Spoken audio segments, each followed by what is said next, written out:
사무엘상 8장 말씀 함께 보시겠습니다.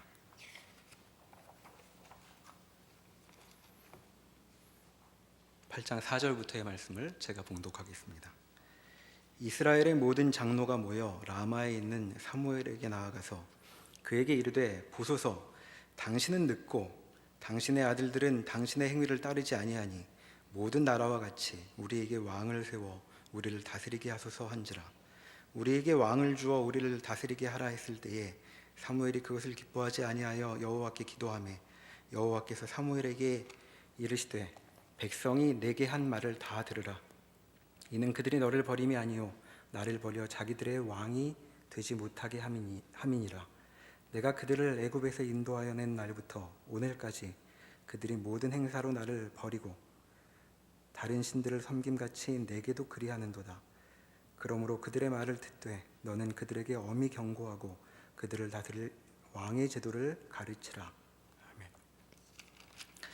사무엘상 8장은 이스라엘의 왕의 제도가, 왕직이 어떻게 생겨나게 됐는지에 대한 이유를 알려주고 있는 장입니다.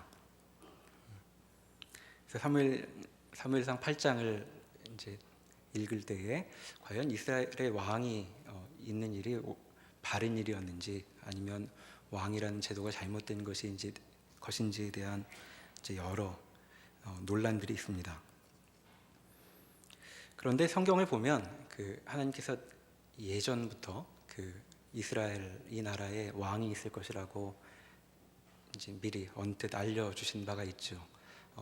아브라함에게 언약을 맺으실 때에도 내 후손 중에 왕들이 나올 것이다라는 얘기를 하십니다. 그리고 모세를 통해서도 신명기에 앞으로 너희가 들어갈 땅에 왕을 내자 하는 의견이 나거든 이렇게 왕을 뽑아라 하고 미리 하나님께서 말씀하신 바가 있습니다. 이걸 보면 이스라엘에는 이제 왕이라는 제도가 들어설 때가 있을 거라는 것을 미리 이제 예측할 수 있고 이제 드디어 이제 왕이 세워지게 되는 일이 시작이 됩니다.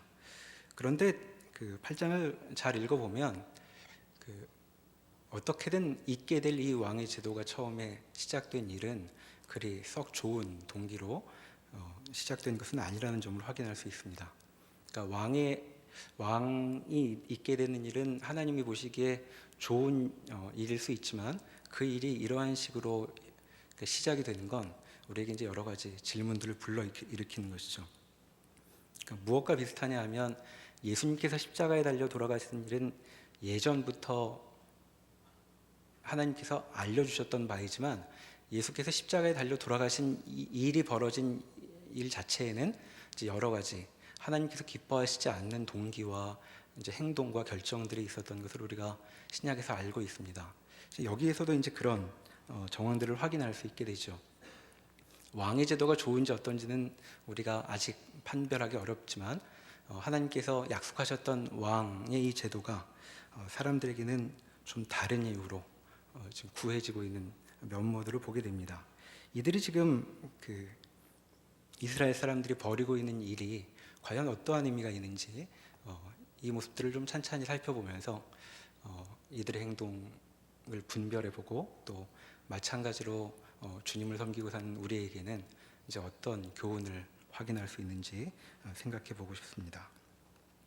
첫 번째로 우리가 여기서 확인하게 되는 것은 이스라엘의 장로들이 다 모여서 사무엘을 만나 어떤 제안을 하고 있다는 사실입니다. 4절에 보면 모든 장로가 모여서 굳이 사무엘에게로 다가가죠. 그것은 사무엘에게 어떤 제안을 할 필요가 있었던 것입니다. 5절을 다시 보면 당신은 늙고 당신의 아들들은 당신의 행위를 따르지 아니하니 모든 나라와 같이 우리에게 왕을 세워 우리를 다스리게 하소서라고 얘기하죠. 그러니까 앞부분에서 지금 살고 있는 현실에 대한 문제를 제기합니다. 첫째는 사무엘이 늙고 있다는 사실이 이들에게 이제 걱정이 되었던 것같습니다. 사무엘이 늙었다는 것은 사무엘이 지도자의 역할을 한 지 시일이 많이 지났다는 것인데 그 사이에 무슨 일이 있었을까요? 이들이 이제까지 겪었던 지난 일, 사무엘과 겪었던 일은 어떤 것이었을까요? 그것은 이스라엘 역사에 드물게 아주 평온했던 시간이었습니다.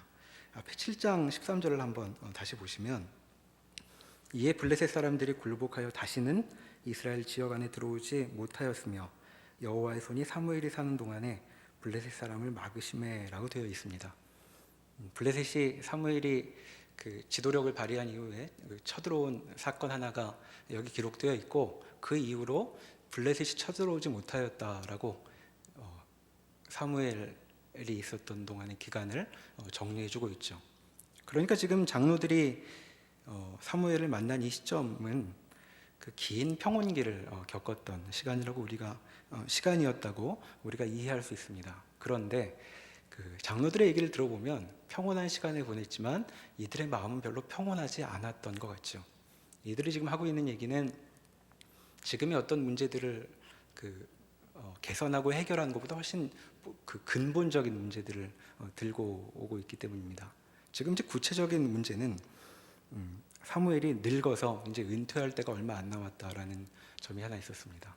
당신이 이제까지 잘해왔지만 당신은 왜 늙어서 우리를 불안하게 하는가? 이제 이렇게 얘기하고 있는 겁니다.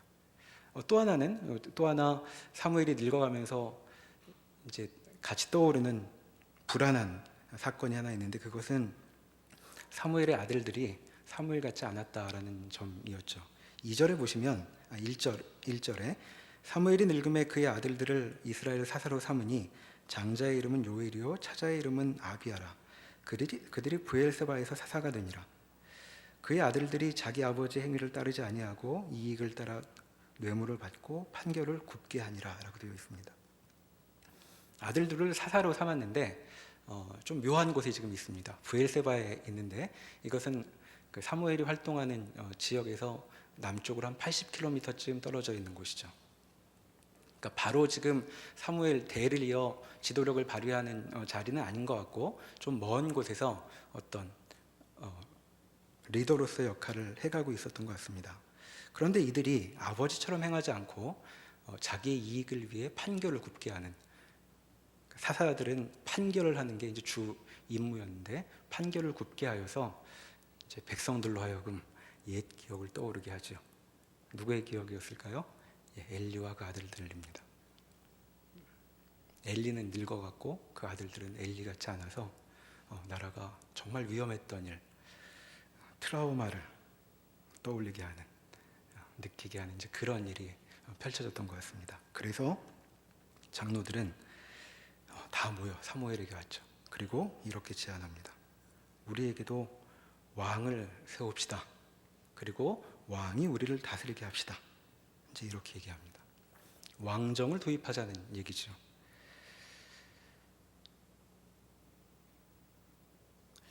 우리에게는 다스릴 자가 필요합니다. 그리고 그 다스릴 자는 왕이어야 합니다는 얘기입니다. 자, 이제까지는 이스라엘을 다스리던 사람이 없었을까요? 그렇지 않고 있었죠. 사사들이 때마다 나타나서 이스라엘을 다스려 왔습니다. 그런데 지금 이 제안은 무엇이냐 하면, 사사들이 우리를 다스리는 것 가지고는 우리가 우리의 삶을 기약할 수 없을 것 같습니다.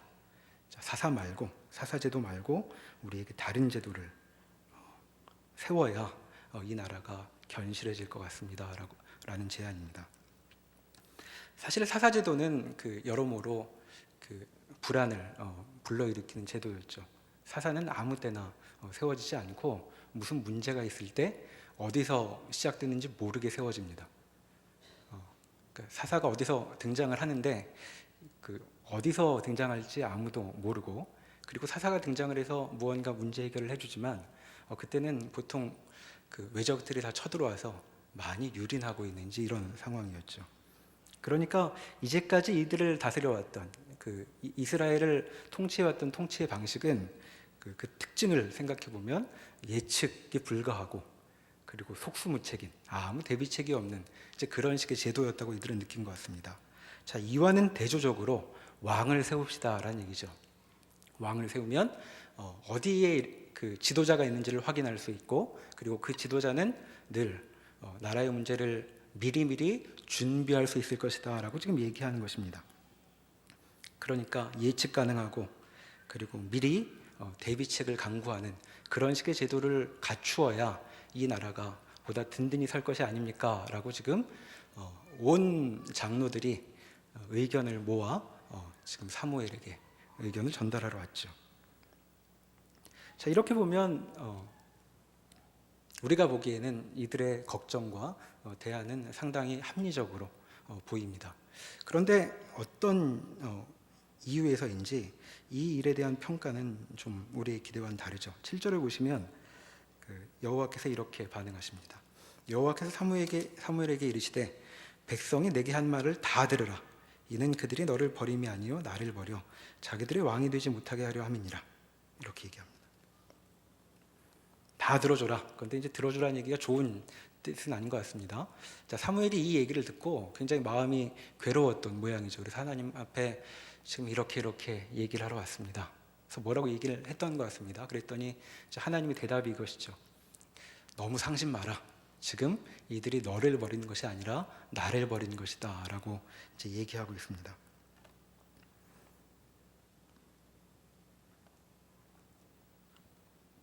사무엘이 평생 지내온 일은 이들을 돌보며 이들을 섬겨왔던 일이었을 텐데 지금 말년에 존재를 부정당하고 있는 것처럼 느꼈는지 모르겠습니다. 이제까지 수고 많이 하셨지만 당신 가지고는 안 되겠습니다. 다른 제도가 필요합니다. 이렇게 얘기한 것이었죠. 그리고 그뿐 아니라 아들들이 당신하고는 다르다라는 얘기는 굉장히 아픈 이야기였겠죠. 사무엘로 봐서도 그렇게 가르친 건 아니었을 텐데 이상하게 이제 자식들이 그렇게 행동을 하고 있으니까. 근데 하나님은 이들의 지금 제안은 나를 버린 것이다 라고 얘기합니다. 그리고 나를 버렸다는 것은 지금만의 일이 아니라 8절에 보시면 애굽에서 인도하여 낸 날부터 오늘까지 계속되는 일이었고, 그리고 이제 나를 버리고 다른 신들을 섬긴 것 같은 일의 일이 지금 너에게까지 주어져서 너도 버리겠다고 하는 것이다 라고 얘기하고 있습니다. 이 말에 보면 하나님께서는 이제까지 수백 년 동안 이스라엘을 돌보시고, 그리고 그저 돌보실 뿐만 아니라 이들을 애굽에서 끌고 나오셔서 나라를 새로 세우시고 어떤 일을 지속적으로 해오신 거였는데, 이와 같은 하나님의 방식이 이들에게는 늘 기쁨이 되지 않았다, 마음에 안심이 되지 않았다라고 이야기하고 있는 것입니다. 하나님께서 이제까지 해오신 일이 전부 이들의 마음에 차지 않아서 이들은 하나님의 방식을 따르지 못하고 하나님을 버렸다라고 얘기하고 있죠. 자, 이들의 문제는 무엇이었을까요? 그리고 이들의 행동을 통해서 우리는 그 신앙에 대해 무엇을 배울 수 있을까요? 자, 여기서 확인하게 되는 신앙의 한 가지 특징이 있습니다. 그것은 신앙이란, 하나님의 백성이란 하나님의 방식에 따라 살아가는 삶을 뜻한다는 것이죠. 그것은 지금 여기 이스라엘 사람들처럼 미래를 이와 같은 방식으로 대비하며 사는 것이 아니라고 얘기하는 것입니다. 자, 이들은 아주 예측 가능하고, 그리고 미리 현재를 보면서 미래를 생각해 보면 여러 가지 가능성들을 다 대비하고 살고 있다라는 식의 안도감을 갖고 싶었는데, 사실 하나님께서는 이제까지 이들을 그렇게 다스려 오신 적이 없었죠. 그리고 이 문제로 지금 부딪혀 있는 것입니다. 자, 하나님께서는 이들을 능히 챙겨주시겠다고 얘기하셨지만 이들에게는 매일 만나를 주셨습니다. 그리고 이들은 농사를 지어도 비료를 잘 주고, 그리고 관계시설을 잘 정비하는 식으로 살 수 있는 곳이 아니라고, 이곳은 관계로 농사를 해결하는 곳이 아니라 주께서 주시는 비로 농사를 지을 수 있는 곳이라고 신명기, 모세가 미리 말한 바가 있죠. 그러나 이들은 그렇게 살 수 없다고 느꼈던 것입니다.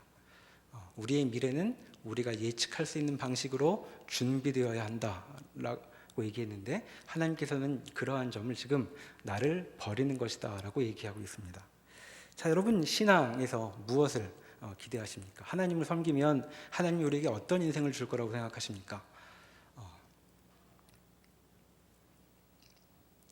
하나님 밑에 살아간다는 것은 우리의 마음에도 우리의 미래가 아무 걱정 없이 대비되는 것을 보는 그런 인생이 아니라 마치 롤러코스터를 타고 있는 것 같은, 즉 그런 인생이라는 것이 이제 구약 성경의 설명입니다.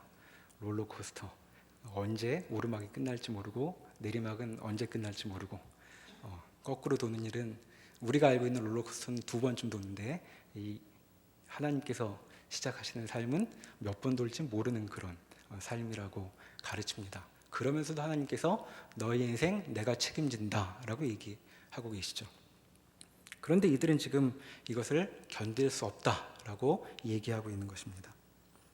이들은 미래는 대비해야 하는 것이지 그런 식으로 무방비하게 당할 수는 없다라고 느꼈던 것 같습니다. 근데 사실 이들은 굉장히 주객이 전도된 방식으로 생각하고 있죠. 자, 이스라엘 역사를 이제까지 보면 우리가 사사기를 읽어왔고 사무엘상의 앞부분까지 읽어왔는데 이들에게 외적이 쳐들어오는 경우는 언제였을까요? 지도자가 없을 때가 아니었고, 그리고 군사력이 미비했을 때가 아니었습니다. 이들이 외적이 쳐들어오는 일은 이들이 하나님과의 관계에서 하나님을 더 이상 믿지 못하기로 한 때에, 하나님께 인생을 걸지 않기로 한 때에 벌어지는 일이었습니다. 그러니까 이들에게 미래가 어떻게 좌우되는지는 오늘 하나님과 어떻게 하나님의 뜻대로 사는가로 판별될 수 있는 문제였는데, 이들은 그 문제를 고려하지 않고 미래를 대비하겠다는 방식으로 지금 준비하고 있죠. 자, 그래서 미래는 대비되는가? 그렇지 않고 이제 드디어 하나님 없이 살아가는 삶을 도모하는 것이 되겠다라고 얘기하고 있습니다. 자, 신앙을 가진다고 하면서 미래도 내 머릿속의 가능성대로 재단하고 대비하려고 하는 것, 그것은 실제로 미래를 잘 준비하는 지혜로운 태도라기보다는 하나님을 버리는 행동이 될 수 있는 것이라고 여기 지금 얘기하고 있는 것입니다. 자, 그러면서 하나님께서 그들이 모두 원한다면 들어주어라 라고 말씀하시면서, 그런데 9절에 하지만 그들에게 엄히 그 일을 경고해야 된다라고 얘기하시죠. 자, 경고를 한다는 말은 뭐냐면 너희가 지금 삶의 해결책이라고 말하는 왕정제도가 실제로는 너에게 좋지 않은 것일 것이라는 것을 분명히 알아둬야 된다라고 얘기합니다. 그러면서 이제 10절부터 사무엘이 너희가 왕을 갖게 되면 무슨 일이 생기는지에 대해서 이제 여러 가지 사례들로 열거하고 있는데, 한번 제가 읽어볼 테니 한번 들어보시죠.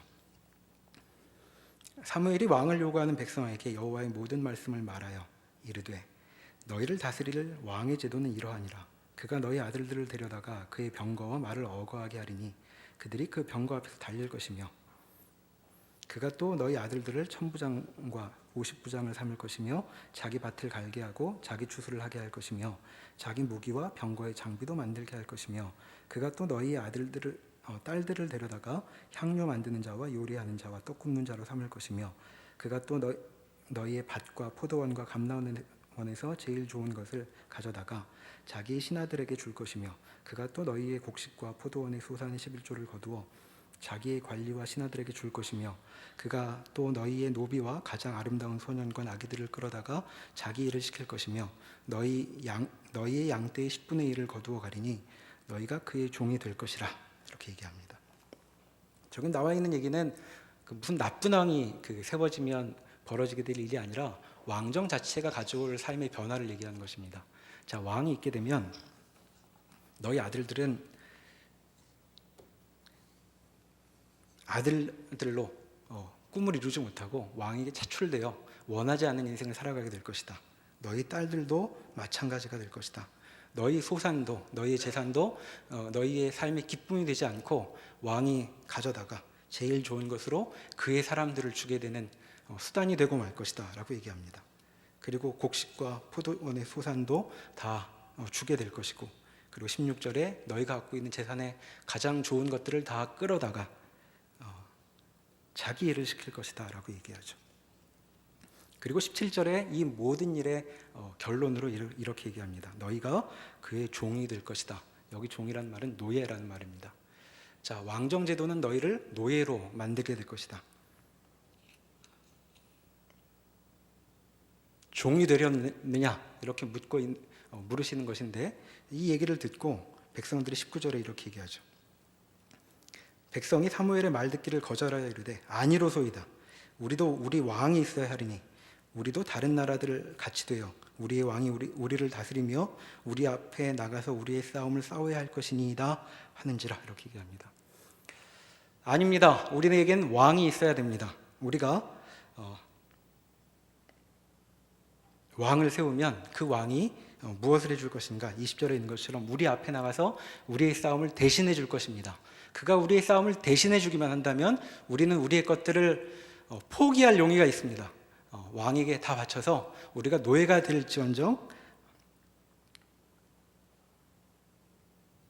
왕이 세워지기만 한다면 우리 마음에 위로와 안심이 될 것입니다 라고 지금 여기 아주 강하게 이야기하고 있습니다.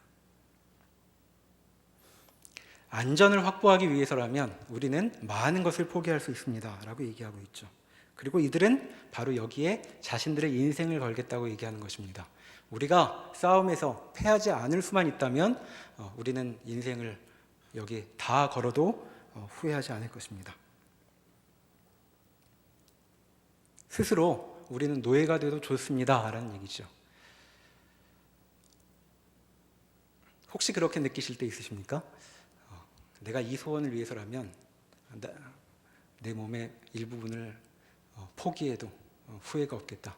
내가 이것만 확보가 된다면 내 시간의 상당 부분을 빼앗길 수도 있겠다. 나에게 이것만 주어진다면 나는 종처럼 살아도 아무 두려움이 없다. 굉장한 결단인데 사실 이 결단은 굉장히 주소를 잘못 찾은 결단입니다. 왜냐하면 안전을 확보하는 것, 20절에 있듯이 우리의 싸움을 앞서 싸워줄 그 왕은 싸움이 있을 경우에만 유효한 것인데 이스라엘에게는 이렇게 싸워야 할 싸움이 있을 것이라고 하나님께서 말씀하신 바가 없습니다. 나는 너희에게 물론 안전은 확보해 준다. 내가 너희에게 열어두려고 하는 삶은 죽지 않고 생존을 확보해 주는 것이 아니라 사는 것 같이 삶이 무엇인지를 음미하는 그러한 삶이었다라고 하나님은 미리 계속 말씀하셨죠. 약속의 땅이란 땅을 준다는 것이 아니라 약속이 주어져 있는 땅에서 살게 하시겠다는 얘기입니다. 근데 이들은 계속 우리에게는 안전이 필요합니다. 우리가 여기서 너무 두려워서 살 수가 없습니다. 그러니까 우리에게 안전을 줄 수단이 있다면 우리는 많은 것을 포기할 용의가 있습니다 라고 얘기하고 있죠. 자, 달리 말하면 이들은 하나님이 주시는 그런 것 가지고는 안심이 안 됩니다 라는 얘기입니다. 하나님이 이제까지 한 것, 여호와께서 하신 일은 우리에게 불안만 줄 뿐입니다. 우리에게는 우리의 방식대로 우리의 마음에 안심을 줄 그런 것이 필요합니다. 그것이 세워지기만 한다면 우리는 종이 돼도 좋습니다. 자, 어때 보이십니까? 이들의 이 열심이 훌륭해 보이십니까? 아니면 좀 이상해 보이십니까?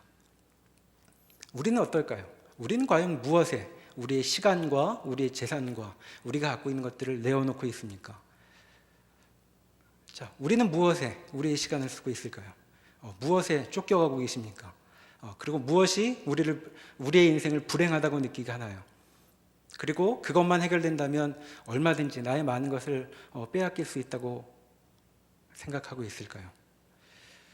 이것은 이스라엘 사람만이 아니라 현대인들 모두가 갖고 있는 생각처럼 보입니다. 이 시대에 대학생인 것을 즐기는 학생들이 별로 없는 것 같습니다. 다 괴로워하고 나는 어떻게 해야 될까 두려워하죠. 그래서 잠도 못 자는 것 같습니다. 대학생들은 원래 잠을 잘 자는데 잠도 못 자고 괴로워합니다. 그리고 핫식스를 먹으면서 잠을 깨고 미래를 준비하고 있습니다. 자, 직장인들은 어떻습니까? 그 일 왜 하십니까?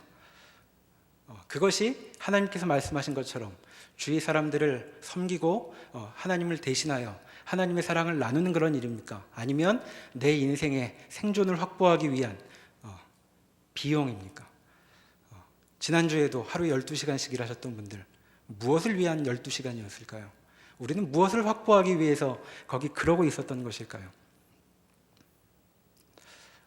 우리는 이스라엘의 모습을 보면서 그런 점을 확인할 수 있습니다. 자, 신앙이란 무엇인가? 하나님께서 우리를 부르신다는 것은 무엇일까요? 그것은 첫째로 많은 설명이 덧붙여져야 되겠지만 원칙적으로 노예로 살지 말아라 하는 음성입니다. 하나님께서 주신 자유를 양보하지 않는 것, 안전하겠다고, 마음의 안심을 얻겠다고, 생존을 확보하겠다고 하나님께서 주신 자유를 양보하지 않는 것, 그것이 신앙이라고 얘기하고 있습니다. 하나님께서 이스라엘 나라를 세우실 때 하나님은 이런 것을 요구하신 바 없습니다. 너희 아들들 원하지 않지만 이렇게 살아라 라고 가르칠 필요 없다. 너희 딸들은 왕의 신하로 향료나 만들고 요리나 하면서 살 인생이 아니다. 너의 양떼는 왕에게 바칠 양이 아니라 너희 가족들이 먹고 누릴 수 있는 재산이다 라고 말씀하신 것이죠. 너희는 그곳에서 약속의 땅에서 자유인으로 살아라 라고 말씀하고 계신데, 이들은 우리는 자유 필요 없습니다. 우리는 종으로 살지라도 이것만 확보된다면 얼마든지 양보할 용의가 있습니다 라고 이야기하고 있죠. 자, 그러니 하나님께서 이들은 나를 버렸다라고 말씀하시는 것이 일리가 있는 것이고 하나님의 반응은 올바른 것입니다. 이들은 지금 심지어 하나님께서 주시겠다고 하시는 것을 딴 데서 찾고 있습니다. 자, 이들에게 안전이란, 이들에게 생존이란 인생의 목표가 아니었습니다. 이들의 삶을 당연하게 누리게 해주는 전제 조건이었을 뿐이죠. 그러나 이들은 인생의 진짜 단계로 넘어오지 못하고 계속 안전을 구하고 있습니다. 마치 거지처럼 구하고 있죠. 안전을 주기만 하면 모든 것을 팔아버릴 수 있는 것처럼. 자, 하나님께서는 그것을 그런 식으로 너희가 확보할 수 없다고 얘기하고 계십니다. 이들에게 안전은 그냥 따라오는 결과입니다. 하나님의 뜻대로 살면, 거기서 복을 누리고 살면 그대로 따라오는 결과이지 이들이 미래를 준비한다고 확보할 수 있는 그러한 것이 아니었습니다.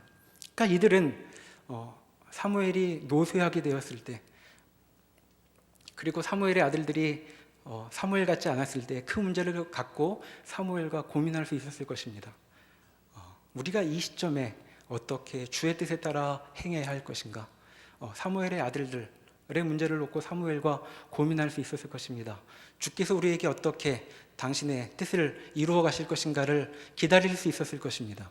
그러나 이들은 하나님의 그 뜻을 기다리지 못하고, 그리고 하나님께서 주시겠다고 하신 것을 다른 방식으로 확보해내려고 지금 하고 있는 중입니다.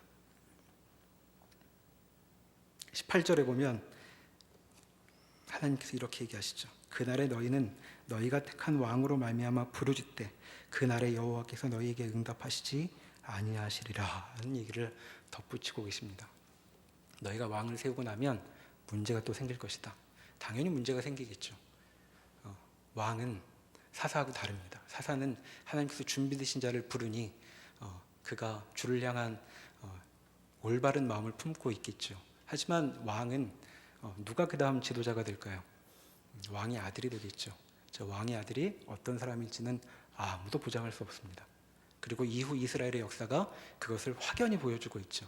그리고 실제로 이스라엘의 역사는 어떤 왕이 세워지느냐에 따라 나라가 망할 뻔하기도 하고 안도를 누리기도 하고 합니다.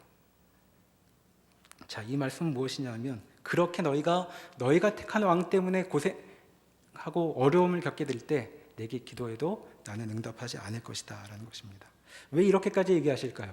그것은 이 기도가 지금 이런 얘기이기 때문에 그렇습니다. 너희가 노예이기를 자처하면서도 노예이면서 겪게 되는 일 때문에 괴로워하여 나한테 아무리 기도한다고 해도 내가 어떻게 응답할 수 있겠느냐라고 얘기하시는 것입니다. 노예로 생기는 문제는 노예이기를 그만두어야 해결될 수 있는 것인데, 계속 노예로 남고 싶어 하면서 노예여서 생겨나는 문제를 아무리 가져와 봐야 어찌 응답받을 수 있겠느냐라고 얘기하고 있는 것입니다. 우리가 연약한 존재여서 우리가 주께 기도할 때 하나님은 많이 응답하십니다. 하지만 때로는 주 앞에 이 중요한 문제를 놓고 기도해야 할 때가 있을 것입니다. 하나님이 우리의 소원에 대해 묻고 계시죠. 그 너의 소원은 과연 무엇 때문에 비롯된 것이냐? 무엇 때문에 너는 그런 문제를 겪고 있느냐? 여기 있는 것처럼 우리가 그저 종으로, 어떤 이유 때문에 하나님이 아닌 어떤 대상에게 종으로 지내면서 겪는 문제라면 내가 그 일을 거부하고 포기하기 전엔 나와 나눌 이야기가 없다라고 하나님께서 우리에게 말씀하시게 된다는 것입니다. 노예의 길을 끊어버리지 않는 한 노예의 아픔은 계속될 것이라고 이야기하고 있고, 그 일을 끊어내시려고 하나님께서 이집트에서 이 사람들을 불러내셨던 것이죠. 한 가지 더 본문에서 확인하게 되는 것, 그것은 지금 이 사람들은 계속 이 장로들은 왕을 세우겠다는 제안을 하게 된 것이 20절에 있듯이 우리도 다른 나라들 같이 되어야 하겠다라는 생각 때문이었습니다. 앞에도 5절에 모든 나라와 같이 우리에게 왕을 세워주십시오라고 얘기하고 있죠. 주위를 둘러보니까 자기들만 너무 이상한 겁니다. 다른 나라들 모두와 너무 다른 것이죠. 왕이 좋았다기보다는 아마 이 시대에 대통령 제도가 있었으면 우리도 대통령을 세워주십시오라고 얘기했을 것이고,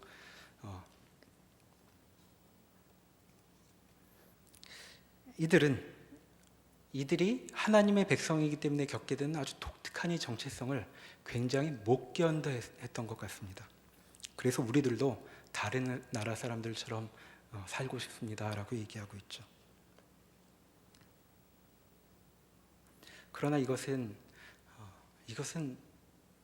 잘못된 생각이었죠.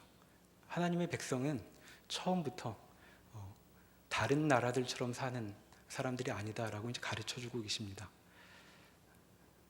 출애굽시키셔서 시내산 앞에 두시고 하나님께서 이들에게 뭐라고 하셨습니까? 너희는 내 보배가 될 것이고 제사장 나라가 될 것이다 라고 얘기하셨죠. 너희는 다른 나라다 라고 얘기합니다. 세상이 이해할 수 없는 그런 삶을 살게 될 것이다 라고 얘기합니다. 기독교인은 독특한 정체를 가진 사람들입니다. 기독교인의 인생은 하나님을 알지 못하는 사람들이 가늠할 수 없는 인생이라고 성경은 곳곳에서 얘기하고 있습니다. 신앙인으로 산다는 것은 세상이 이해하지 못하는 방식으로 사는 것입니다. 자, 세상이 이해하지 못하는 방식으로 산다는 것은 우리가 이 세상에 소수자로 살게 될 것을 말하는 것이죠. 우리는 다수자가 되지 못할 것입니다. 하나님을 섬기기로 하는 사람이 다수가 되지 않는 한 우리가 다수자가 될 수는 없습니다. 그 얘기는 하나님을 따라 사는 삶은 우리에게 계속 외부로부터 압력을 느끼게 만들게 할 거라는 것이죠. 대체 이 인생을 누가 이해할 수 있을까요? 지금 이스라엘 사람들도 자신들의 인생을 감당하지 못하고 있습니다. 어떻게 이대로 살 것인가? 그래서 출애굽의 놀라운 이적을 경험한 이후에도 이들은 출애굽한 지 몇 달 되지 않아 돌아가고 싶어하고 우리를 불러내서 죽이려고 하는 것 아니냐고 하나님께 계속 물었었죠. 스스로도 이해할 수 없는 삶입니다. 우리 인생은 어떨까요? 우리도 마찬가지입니다. 우리는 인생에 대해 많은 지혜를 가르쳐주는 온갖 분석으로 설명되지 않는 그런 자리에 들어와 있는 사람들입니다. 기독교인이 된다는 것은 하나님의 눈으로 우리 인생을 바라보기로 하는 것입니다. 하나님이 우리의 인생을 책임지십니다. 그리고 그 일은 어김없이 지속될 것이라고 가르쳐주고 있습니다. 우린 더 이상 다른 나라처럼 되려는 것을 목표로 삼지 않아야 합니다. 자, 이 시간 우리의 삶을 돌아보며 우리가 우리 인생을 평가하는, 서로의 인생을 평가하는 기준들을 한번 돌아보십시오. 어디서 배우셨습니까? 웬만큼 살고 있다는 기준은 도대체 어디서 배운 것일까요? 누가 가르쳐 준 것일까요? 그것이 여기 있는 것처럼 다른 나라들 같이 되려는 그런 역할을 하고 만다면 버리셔야 됩니다. 그리고 생각을 다시 하셔야 됩니다. 신앙의 삶은 절대로 양다리를 거칠 수가 없습니다. 왜냐하면 세상과 하나님은 아주 다른 것을 요구하시기 때문이죠. 세상을 따르든지 하나님을 따르든지 둘밖에 없습니다. 하나님의 처분에 따라 내 인생을 이해하기로 하면 세상이 이해하지 못해도 그걸 이해하는 사람들 속에서 자신의 자리를 가늠하시고 걸어가셔야 합니다. 그걸 못 견디겠다면 주위에 기도를 요청하십시오. 제발 하나님도 섬기겠다고 하면서 세상의 기준으로 내 인생을 바라보려는 일은 하지 말아야 할 것입니다. 그건 참으로 비참한 인생입니다. 왜냐하면 어느 한 군데 한순간도 우리에게 만족이 주어지지 않을 것이기 때문이죠.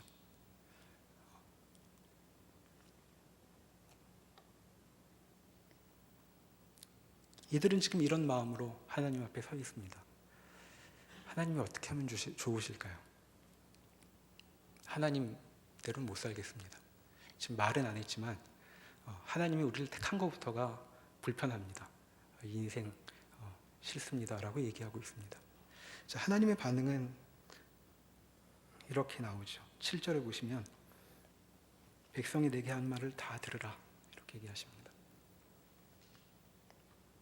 9절에도 그들의 말을 듣되 들어라라고 얘기하시죠.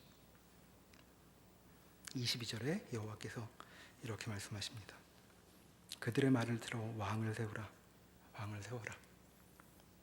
자, 이들은 참으로 옳지 못한 동기로 이렇게 얘기하고 있는데 왜 하나님은 이들을 그대로 두실까요? 어찌 말하면 하나님께는 다른 방법이 없으셨기 때문입니다. 왜냐하면 왕을 세우겠다는 것은 결국 이들의 마음에 관한 문제였기 때문이죠. 이들의 마음은 지금 하나님으로 만족할 수 없다고 얘기하는 것입니다. 하나님 말고 다른 방식으로 살아야 되겠다고 얘기하는 것이죠. 자, 하나님이 뭘 하실 수 있을까요? 하나님 마음을 바꾸신다는 건 뭘까요? 이들의 마음이 하나님께 인생을 드리겠다, 하나님의 관점에 따라 살겠다라고 인정하게 되는 것인데, 하나님은 사람의 마음을 그렇게 대하시는 적이 없습니다. 세뇌해서 갑자기 정신을 오락가락하게 해서 나도 모르는 사이에 하나님 편이 되겠다고 도장을 찍게 만드시는 분이 아닙니다. 하나님은 이들의 마음에 그래, 마음대로 하여라, 너의 마음대로 하여라 라고 이들의 요구에 응하실 수밖에 없으셨었죠. 하나님은 우리를 억압하시는 적이 없습니다. 그 일은 참 무서운 일입니다. 우리가 하나님과 상관없이 살겠다고 할 때, 그리고 끝까지 그 마음을 밀어붙인다면 하나님이 그래, 너의 마음대로 살아라라고 말씀하실 것입니다. 자, 그러면 어떻게 될까요? 이들은 이 선택에 따른 결과를 스스로 짊어져야 합니다. 짊어져야 하죠. 자, 우리의 삶도 마찬가지입니다. 하나님은 우리의 마음을 문제 삼고 계십니다. 우리 마음에 무엇이 있는가를 계속 묻고 계시죠. 우리 마음에 하나님만으로는 우리 인생을 다 설명할 수 없겠다라고 하면 그대로 되는 것입니다. 그리고 그 일에 대해서 책임지셔야 합니다. 하나님 탓하지 마십시오. 하나님은 우리의 마음을 그런 식으로 몰아붙인 분이 아니십니다. 자, 그런데 하나 위로가 있습니다. 하나님은 우리의 마음을 놔두시지만 버려두신다는 뜻은 아닙니다. 자, 우리가 우리 마음대로 살고 인생이 이게 아니구나 하고 돌아오면 하나님이 기다리고 계십니다. 그런데 그때까지의 삶은 책임지셔야 됩니다. 자, 오늘부터 어떻게 사시겠습니까? 무엇에 의지하고 사시겠습니까? 이건 누구한테 얘기할 것이 아닙니다. 우리의 마음을 돌아보십시오. 여기에 있는 것처럼 하나님께서 불러두신 열린 공간, 미래에 대해서는 더 이상 생각지 않고 오늘에 충실하고 사는 것, 그리고 자유인으로 살아가는 것, 이 일이 버거워서 이것과 다른 선택을 한다면 우리의 상당 부분 앞날은 그렇게 채워질 것입니다. 그렇게 살기를 결정하셨다면 그 일을 똑똑히 목격하십시오. 무슨 결과를 경험하는지, 내가 거기서 무엇을 보는지, 그리고 때가 되어 이 길이 아니겠다 싶으시면 돌아오셔서 주 앞에 이 문제를 갖고 다시 선택하셔야 되는 것입니다. 그리고 주께서는 우리에게 말씀하시죠. 너는 누구를 따라 살 것이냐? 너희의 왕은 누가 될 것이냐? 여기 있는 것처럼 너희를 다스리는 것은 무엇이냐? 그 부분을 분명히 하여라. 또 하나님을 못 섬기겠다고 하면 또 우리 뜻대로 우리 인생을 일구다가 주님을 만날 때가 있을 것입니다. 그러나 다시 돌아오게 되면 다시 이 문제에 답을 하셔야 됩니다. 자기들의 왕이 필요한가? 아니면 하나님이라는 왕이 필요한가? 이제 이 일을 마치며 백성들은 22절에 각기 성읍으로 돌아갔습니다. 장로들은 사무엘을 만나서 뜻을 관철하고 인생의 변화를 확인하고 돌아갔죠.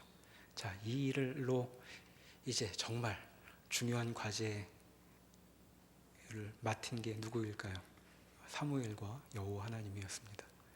이제부터 사무엘은 이제까지 평온했는데 이들의 일을 처리하느라 왕을 찾아 이 노년을 보내게 되었습니다. 그리고 하나님은 이들을 참으로 사랑하셔서 이들을 불러내셨던 하나님은 이들의 마음이 이제는 죽게 돌이키지 않아 왕을 세워주게 되셨지만 그것으로 이들을 버리시거나 놔두시지 않아서 이제 왕이 생긴 이들의 미래와 하나님께서 씨름하시기로 일이 진행되고 있습니다. 과연 이들은 이들의 뜻을 관철하여 무엇을 경험하게 되는가? 우리가 이제 앞으로 볼 내용입니다. 그리고 사랑이 많으신 하나님께서는 이 일에도 불구하고 하나님의 일을 어떻게 이루어 가시는가 우리가 주목해서 살펴보면 좋겠습니다. 그러나 그것은 우리가 앞으로 더 깊이 살펴볼 내용이고 오늘 이 점을 확인합시다. 우리는 과연 누가 우리 인생을 섬겨야 한다고 생각하고 있는가? 그리고 우리 인생의 중요한 것은 과연 무엇인가? 여기 있는 이 사람들처럼 우리의 안전을 확보하는 것, 우리의 미래를 확보해내는 것, 그것인가? 되물어 보시고 우리가 이스라엘 사람들과 같다면 오늘 중요한 돌이키는 일이 있으시면 좋겠습니다. 기도하시겠습니다.